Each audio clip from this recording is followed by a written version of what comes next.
everyone, welcome to this video. My name is Lizzie, and on this channel I share all things cross stitching, free pattern videos, floss tubes, sometimes random videos like how to make needle minders or cross stitch organization. And today's one of those random ones, so we're going to call this a floss tube extra, and this is going to be a flip through of my 2025 The Stitcher's Almanac. This is by Stitching Cabin. Disclaimer, I haven't used it before. I didn't use it in 2024. I did find out about it from another cross stitch person. I don't believe it was a floss tuber. I think somebody posted on Instagram and it was somebody I didn't follow and I randomly saw it. So unfortunately I can't give credit, but I did see it from somebody on Instagram in 2024. But it was like July, August, and I want to say July. And I was like, I'm not ordering it in July. I'll just wait till 2025. And so here it is. It just came in the mail this weekend. I'm super excited. I'm about to flip you from a top-down view, and I'm just going to do a complete flip through. So I know you're excited. I know you want to see what's in here. So I'm going to go ahead and switch you to that view, and then I'll come back and talk to you like this again at the end. All right, so let's go through this almanac. So like I said, it's the Stitcher's Almanac 2025 by the Stitching Cabin. You can get this in paperback or hardback. I opted for paperback just because I felt like I would enjoy that more. This one was $11.99 and I do believe the hardback was $19.99. I'll put a picture up here just to confirm that, and I'll have a link below for both of them so it's easy for you to access if you're interested. So we just have a little page that tells us that. We have a table of contents. We have introduction, definitions, January calendar, February, and it goes through all the months of the calendar. 2025 stitching guide, monthly goals, annual tracker, year at a glance, progress report, whip roll call, new starts register, accomplishments and finishes, wish list, waiting in the wings, Athenaeum, ledger, annotations, and 2026 agenda. And it does have the page numbers for all of that right there. We have the introduction from the Stitching Cabin. We have definitions over here. I'm going to zoom you in just a little bit so you can see better. All right, so we have definition for agenda, ambition, annotation, aspiration, Athenaeum, chronicle, ledger, log, record, register, log, roll call. Honestly, the first time I opened this, I was like, well, I don't really need that, but I actually found myself flipping back to this, just looking through it initially, just to kind of see exactly why they included it. It gives you a little bit more information why they included it if you're not exactly sure how to use a section. I found this really helpful. So it says Almanac, a book published every year that contains facts and information, especially tables showing the days, weeks, and months, or a book containing facts and information about a particular subject. That is from the Cambridge Dictionary. And then we have our monthly overview page. So you have one of these for every month. We can see this one is a Monday start, and it does note that on Amazon, which is where I purchased it. So we can have some cute little graphics here. We can see it starts on the 1st of the month and it ends on the 31st. Nice big boxes, and then you have some room for notes on the side. I like the simplicity of the coloring on this personally. Then we have January log, and I don't know if you can see, but that is dot paper. Yeah, you can see it there a little bit better. It is dot paper. The paper is a little see-through. I don't think that's going to be an issue for me. This is definitely something I'll probably use flare pens and make sure to use non-bleed pens on. But I do like that that's dotted so we can really put anything in there that we want. We have the rest of the months. We have February, and then a little bit of seasonal there with the heart. We have our February log. We have this for every month. So March log, April calendar, April log, May calendar, May log, June, July. I'm gonna do this a little quickly because they're all the same. August. I love the graphics on this one. August log.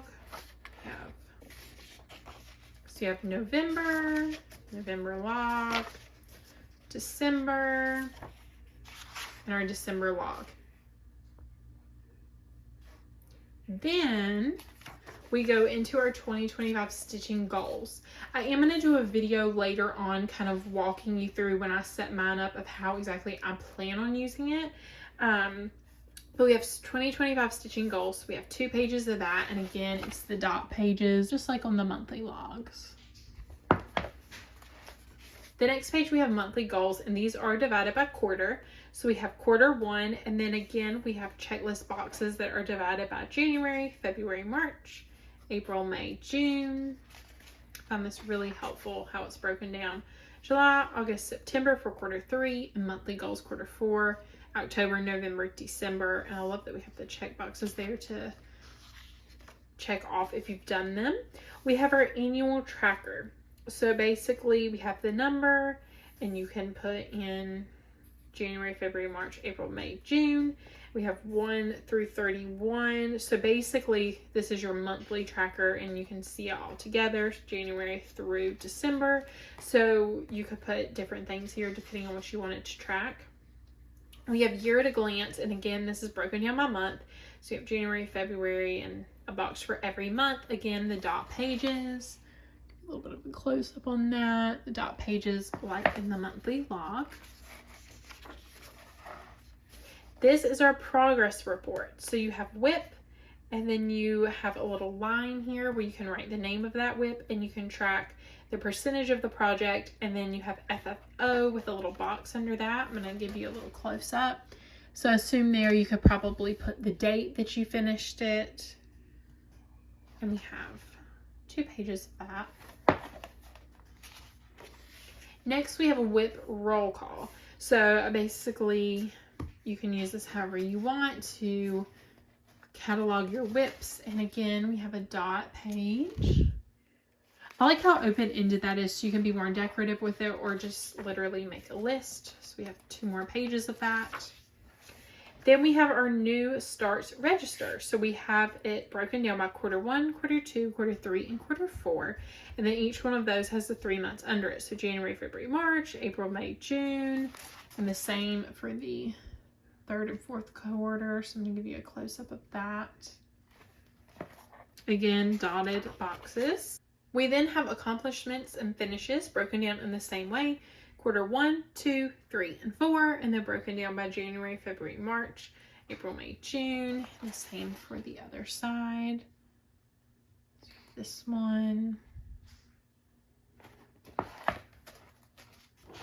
All right, then we have our wish list. So you can put the name of the pattern, the designer, any notes you have, and then we have promoted to WIP. We have 2 pages of this. A little close up. 2 pages of that. All right, then we have waiting in the wings.